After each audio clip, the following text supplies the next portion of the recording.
안녕하세요. 반갑습니다. 화성의 딸, 전 경기도 의원 금종예라고 합니다. 현재 저는 국립환경대학교 산학협력 중점 교수로 재직하고 있고요. 대한민국 500만 회원을 자랑하는 대표 여성 지도자 단체인 한국여성단체협의회 재정위원장으로 열심히 활동을 했고요. 지난해에는 창립 및 후원의 밤 행사를 통해서 여성의 지위 향상에 무던히 노력을 했던 한 해였었고요. 또 한 가지는 노인이 행복한 세상을 만드는 일에 제가 대한노인의 중앙회 김호일 우리 노인회 회장님을 중심으로 해서 정책 자문위원으로 위촉을 받고 노인의 행복한 세상을 위해서 열심히 나름대로 활동을 해왔다고 생각이 들어집니다. 또 특이할 만한 것은요, 제가 법무법인 로컴 AK라고 있는데 지역사회 주민들이라든지 아니면 하여튼 커뮤니티를 위해서 이렇게 자문위원장으로서 열심히 활동을 그동안 해왔습니다.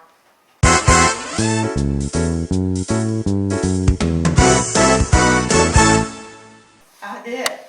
화성시는요, 인구 유일의 1위 도시입니다.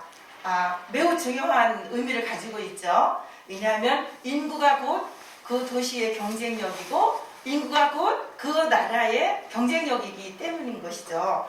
그래서 다행히 그래도 화성시는 인구 유입을 가장 잘하는 1위 도시로 뽑힌 거에 대해서 굉장히 자부심을 가지고 있고요. 경기도에서 출산율 2위의 도시가 화성시입니다. 제가 여기서 좀 강조하고 싶은 것은 경기도 재선의원, 경투위원장, 경제과학기술위원장 재직 시에 제가 전국의 최초로 인구 지원 조례라는 것을 제정했습니다. 그래서 큰 언론에도 보도가 된 바가 있는데 전국 최초의 인구 지원 조례를 통해서 그때 예산을 수립하고 그 다음에 이런 5년에 한 번씩 도지사가 할 수 있도록 그런 제도적 방법을 만들어 놨기 때문에 경기도에서 출산율이 가장 높고 그 중에 제가 살고 있는 화성시가 2위의 그런 출생률 도시가 된 거에 대해서 굉장히 자부심을 가지고 있고요. 또 한 가지는 인구 얘기가 굉장히 중요하기 때문에 영국의 인류학자인 데이비드 콜먼 교수라는 분이 계세요. 그 교수가 2014년도에 대한민국이 전 세계에서 가장 출산율이 낮았기 때문에 뭐라고 얘기를 했냐면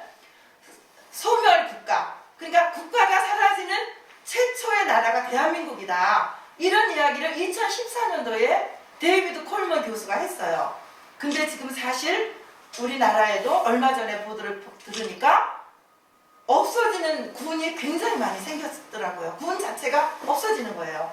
그래서 화성은 그래도 인구 유입 2위 도시라는 거에 대해서 굉장히 자부심을 갖고요.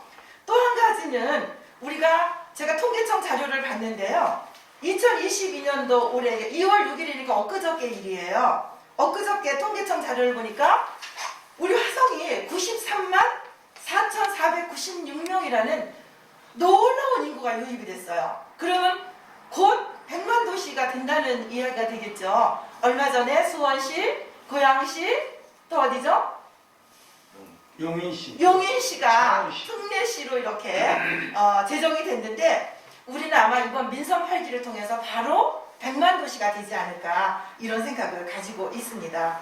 그래서 그럴 때 여성이 최초의 화성시장이 된다라고 하면 저는 타 후보보다 남다른 그런 강점이 있다고 생각되었습니다.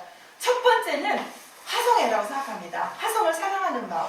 물론 다 사랑한다고 하겠죠. 그러나 저는 남다른 애정을 가지고 있는데 그 중에 하나가 뭐냐 하면 그동안에 우리 화성에는요, 물론 지금 글로벌 시대이기 때문에 굳이 고향을 얘기할 건 없지만 그래도 화성에는 낙하산이라는 정말 들어보지 못한 그런 낯선 이름으로 공천을 해서 화성에다 사랑도 모르고 지역도 모르면서 당선이 되면 그냥 시정을 피다가 또 낙선되면 사라져버리는 그런 경험을 우리가 갖고 있지 않습니까? 그래서 저는 남다른 그런 머물다 가는 시장이 아니라 우리 주민들도 시민들도 머물고 싶은, 떠나지 변하지 않는 정주형 시민이 되도록 그런 사랑을 가지고 있기 때문에 여러분 아시다시피 저는 행정학을 전공한 행정학 박사로서 또 현재 교직을 하고 있습니다. 대학에서. 그래서 이론과 실제를 경험을 가지고 있기 때문에 타 후보보다는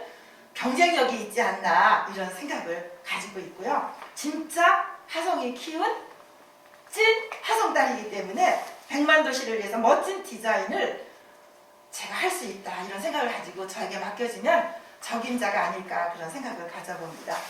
또 질문 중에 하나가 있는데요. 강점을 질문하셨어요. 그 집의 강점이라고 하면 저는 살림을 잘한다고 생각해요. 살림이라는 뜻은 여러분 아시다시피 살려낸다는 그런 어원을 가지고 있지 않습니까?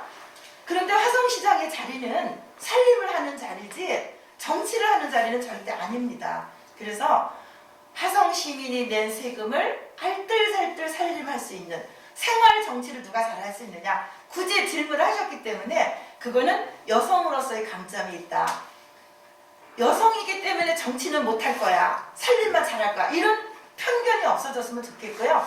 차별이 있으면 안 돼요. 그러나 남성이 잘할 수 있는 영역과 여성이 잘할 수 있는 차이는 분명히 있다. 존재한다. 그래서 여성 시장이 되면 아주 내 살림 하듯이 피같은 혈세를 낭비되지 않도록 포퓰리즘 접근을 하지 않을 것이다. 이런 생각을 가져보고요.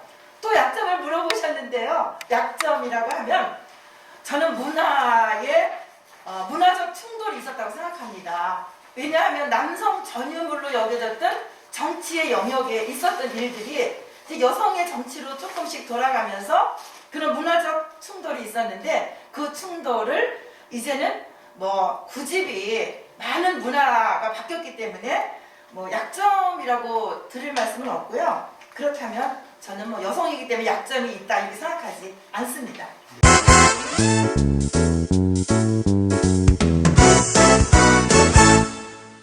네, 첫 번째도 경제, 두 번째도 경제, 세 번째도 경제라고 생각합니다. 지금요, 정치라는 영역은 때로는 속일 수도 있다고 생각돼요. 그리고 또 속어도 왔거든요. 그러나 손에 잡히는 경제만은 어떠한 정치인도 대통령도 속일 수 없다는 생각을 가지고 있습니다. 그 대표적인 사례가 구집이 예를 들자면 우리 소득 주도 성장, 그쵸? 그런 이야기들 때문에 우리는 굉장히 많은 아픔을 겪었거든요. 그래서 경제는 그 누구도 속일 수 없다라는 신념을 가지고 있고요. 화성시가 경제 성장에 어떤 평가가 긍정적이라고 하는 부분은 제가 저도 같이 공감을 하지만 또 전문가의 제 입장에서는 약한 부분도 저는 보여지는 것들이 있거든요. 그게 뭐냐 하면 화성시는요 대한민국의 뿌리 산업의 메카입니다. 메카. 왜냐하면 일자리 90% 이상이 중소기업, 뿌리 산업, 제조업에서 나오는 건데요. 제가 경제과학기술위원장 시절에 물론 여성으로 최초로 내가 경제과학기술위원장을 했는데 그때 경기도 뿌리산업 지원조례라는 것을 만들어서 통과를 시켰습니다. 그건 뭐냐면 뿌리산업이 흔들리면은요 대한민국의 경제가 흔들린다는 이야기거든요. 물론 지금 4차 산업혁명 시대, 클라우드 세상, AI, 기계가 말하는 시대 다 받아들일 수 있어요. 그렇지만 뿌리산업을 외면하고 과학 문명만 받아들인다 그러면은 저는 위험한 시기가 도래하지 않을까 이런 생각을 가지고 있기 때문에 화성시가 앞으로 4차 산업혁명 시대에도 클라우드 세상을 꿈꾸지만 뿌리 산업을 무시하지 말고 우리가 경기신용보증재단이라는 아주 특별한 그런 재단이 있는데 그 재단의 역할은 중소기업인들, 자영업, 소상공인들을 지원해주는 그런 기구이기 때문에 거기에 출자금을 제가 비례를 보면은 제가 의원 당시 경제과학기술위원장 시절에도 보면은 제가 살고 있는 화성시가 펀딩을 맞이하지 않았어요. 출자를. 거기는 시장의 마인드 부족도 있었고요. 의원님들의 이해 부족도 있을 수 있었습니다. 그래서 제가 시장이 된다라고 하면 그런 뿌리 산업을 튼튼히 키울 수 있는 그런 출자에 많은 기여를 하고 싶다. 이런 생각을 가지고 있습니다.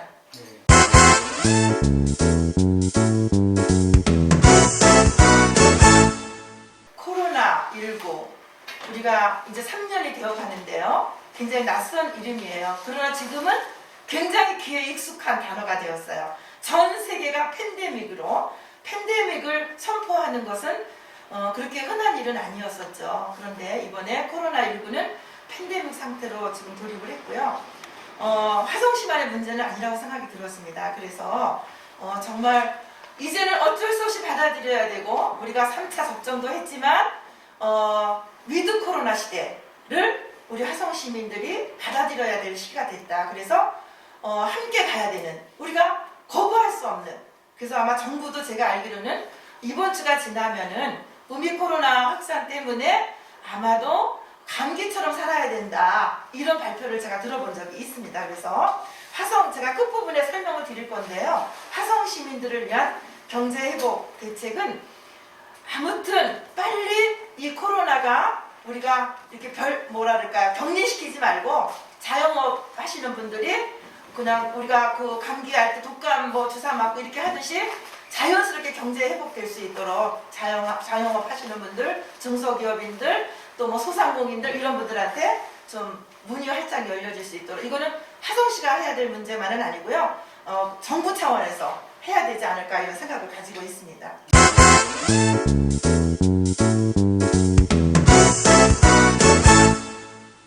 네, 있습니다. 저도 그 슬로건이 매우 중요한 거예요. 그 슬로건, 민선 7기의 슬로건은 그래도 시민과의 소통 행정이라고 그래서 기대를 좀 가졌어요. 왜냐하면 정부도 마찬가지고 소통이 안 되면 모든 것이 이제 걸림돌이 되는데, 이 타이틀로 봐갖고는 굉장히 매력적인 단어였어요. 그러나 실제적으로 제가 시민의 한 사람으로 겪어본 내용은 뭐냐면, 이 갑론을박 중에 하나인데요. 과연 시장이 시민과의 소통 행정을 한다고 했지만 얼마만큼의 소통이 이루어졌을까? 저는 글쎄요, 퍼센테이지를 얘기하고 싶지는 않지만 많이 안 이루어졌다고 생각이 들어집니다. 나는 시민의 소리를 들어봤고요. 저도 느껴봤는데, 한 실례를 들자면 이런 거예요. 제가 만약에 시장이었으면 그렇게 안 했을 건데, 시민과의 소통 행정이라고 해놓고는 시민의 대표성을 가졌던 전현직 시장들이 있습니다. 6기까지. 그렇죠? 그 다음에 시도의원 전직들이 있었습니다. 그러면 경험도 많이 가지고 있는 그 선배들한테 한 번쯤 소통의 자리를 마련해서 그분들의 고견을 들었으면, 물론 시민을 우리가 지금 93만이 됐는데 다 모아놓고 할 수는 없어요. 또 물론 각 읍면동별로 하는 것도 있지만 그거는 일부지 시민과 대표성은 아닙니다. 그래서 전현직 시장과 전현직 시도의원들과의 소통의 자리가 있었는가, 이것만 봐도 저는 해답이 나온다고 생각들었습니다. 그래서 사실은 제가 인사를 드려도요, 제가 누군지도 잘 몰라요. 제가 알려줄 필요도 없지만, 그래서 그런 아쉬움이 있어서 민선 7기의 그 서철모 시장의 시민과의 소통 행정은 점수를 봤을 때 좋은 점수를 받기는 어렵지 않을까, 이런 생각을 가져봅니다.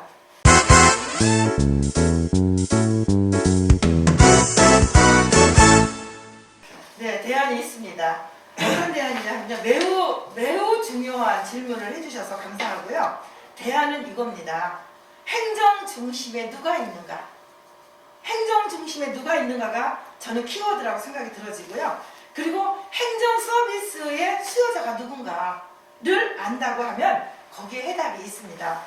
정치적인 접근 방법이 아닌 시민 중심의 접근 방법이라고 하면은 거기에 무슨 여야가 필요하지 않습니다. 물론 선거 때는 각 정당별로 서로 경쟁하지만 당선된 이후에 지금 현실에서 봤을 때는 굳이 여당과 야당을 나눌 필요가 없습니다. 지금 현 위치에서 시민을 바라보고 가면 저는 협치가 매우 지혜롭게 잘 될 거라고 이렇게 생각되죠. 거버넌스라는 것이 그런 거 아닙니까? 협치인데 정말 시민을 중심에 놓고 그런 관점으로 다가가면, 제가 만약에 지금 현 시점에서 야당 시장 후보가 돼서 또 야당 시장이 당선된다 하더라도 저는 시민 중심을 바라보면 반드시 거버넌스를 잘 이룰 수 있다, 이런 생각을 가지고 있고요. 제가 한번 맡겨주신다면 또 동서간의 화합과 또 균형적인 멋진 그런 아름다운 성장 도시로 디자인하는데 별 문제가 없고요. 진짜 화성이 키운 화성의 딸 금종리에게 여러분 한번 맡겨주셨으면 좋지 않을까 그런 생각을 가져봅니다.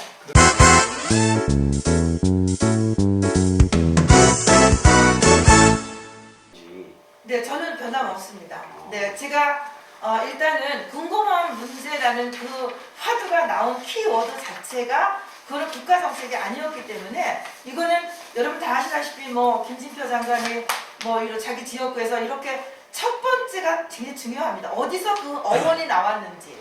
근데 이거는 제가 생각하는 것은 이거는 우리가 국가적인 국방의 정책으로 나온 화두가 아니고 한 개인의 국회의원에 의해서 나온 화두였기 때문에 접근 자체가 저는 정부 차원이 아니다. 그리고 우리 화성은 여러분 아시다시피 56년 너무 오랜 세월 동안 우리는 전쟁의 아픔을 겪었던 그래서 결국은 시민의 품에 돌아왔던 그런 경험이 있는 곳에다가 또 상처를 너는 뭐 코로나 걸렸으니까 죽어야 돼 이런 거나 마찬가지 아닙니까? 저는 절대 반대합니다. 그리고 또 시장이 허락 없이는 또 안 되는 거고 또 시장의 마인드가 중요하고 시민의 그러한 의사가 전달이 돼야 되기 때문에 저는 어떻게든지 간에 설득도 하고 요즘에 좀 바꿔줬어요. 공공화하기 이전에서 뭐 민항기까지 올 수 있는 민간. 근데 이런 것들이 변한다는 것은 진실이 아니다라고 저는 생각이 들어집니다. 포퓰리즘이 들어가 있는 거죠. 전 절대 반대합니다.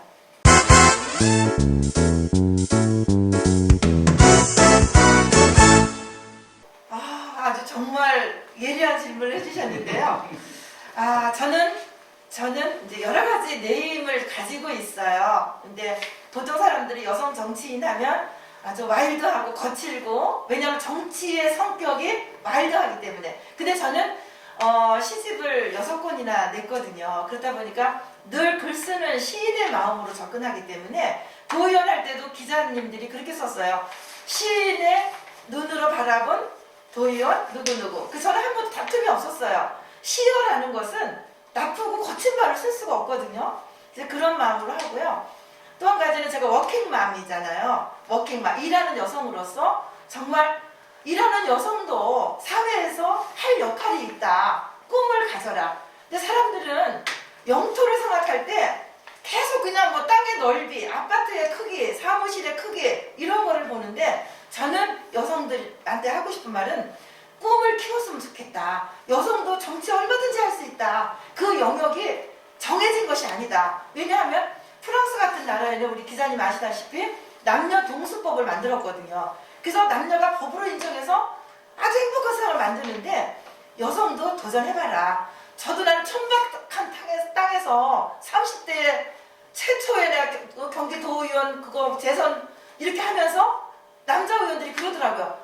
배지를 똑같이 달았는데 여성 의원 누구누구, 여성 의원 금종 이렇게 불러서 제가 배지에 여자가 없다. 그래서 여성들도 전문직에 있는 여성들은 아니면 또 주부들도 전문직이거든요. 그래서 꿈을 가지고 도전을 하는 것이 좋지 않겠나. 그래서 꿈의 영토를 꿈의 크기를 좀 크게 키웠으면 좋겠다. 거기에 제가 롤 모델이 됐으면 좋겠고요. 제가 이제 정치를 하게 된 이유는 우리 그 북아일랜드의 메리 로빈슨이라는 대통령이 여성 대통령 그분이 제 롤 모델이거든요. 그분은 딸로 태어나서 불합리한 것 때문에 여성 대통령이 됐는데 뭐 독일의 마르켈 말할 것도 없고요. 메르켈. 그래서 저는 여성들에게 일하는 여성들에게 꿈을 가져서 원하는 꿈을 실현했으면 좋겠다. 정치가 됐든 시인이 됐든 직장인이 됐든 모든 분야에서 그런 말을 전하고 싶습니다. 네, 말씀 잘 들었습니다. 감사합니다.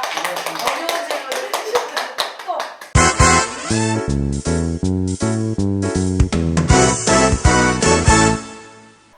화성시민, 사랑하는 화성시민 여러분, 이제 93만이 넘었는데요. 아까 우리 사회자께도 말씀해 주셨지만은 외국인들이 4만이 넘었고요. 내국인들만 88만이 넘었습니다. 외국인도 우리 국민이고 우리 시민입니다. 그래서 93만이 넘는 대도시의 화성시민 여러분한테 드리고 싶은 말씀은요.